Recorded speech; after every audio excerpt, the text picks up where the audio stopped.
Okay, this is part 2 of the first video I have. All finished on this side, doing the tachometer. So I'm going to turn this on just so you can get the lights down here. As you can see, I've got it all soldered up. For the tachometer input and ground wires, what I ended up doing was cutting off the eyelid? I don't know. That's what I call them. And then twisted the wires together and soldered them together. Went there, soldered it there, and then, like I said, the orange and white wires, which were orange was just you needed a positive battery, and then the white wire was to power the light on the back. I doubled those together. I just used the, like I said, the backlight for the normal tachometer. And word to the wise, when soldering something and you don't want to get solder on the rest of your bike, use a towel, cover it up. Well, I'm not going to show you, but I definitely did drip a little bit. So that's the finished product. You got all these colors down here: green, blue, but it's almost indigo, red, light blue, which is what I'll probably keep it on, orange, pink, white. So I'll go over there. There we go. And like I said, tachometer is a little bit off. It should be like 750 RPM.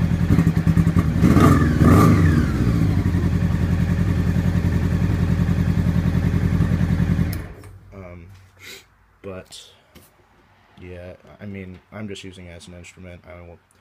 I know where the red line was on when the real tachometer was on there, and I can do the math to see when it's cruising and find out where the red line is, which is really what I wanted to do, because it's just irritating to think you know the noise and when it changes and you accidentally hit the rev limiter. Makes you feel bad. It's like, oh no, my bike. But up here, everything's pretty easy and self-explanatory. You got two 8mm bolts, which are those two 8mm bolts. Pull it apart. There's two screws on the back of that housing right there. I'm holding that. There's two screws that are on the back of this, and it's actually these two screw holes. And so this part actually slides out the side of this back cover. And if you want to try to rebuild the tachometer yourself, the nice thing is it has colors on here, but most of the time they don't help you very much.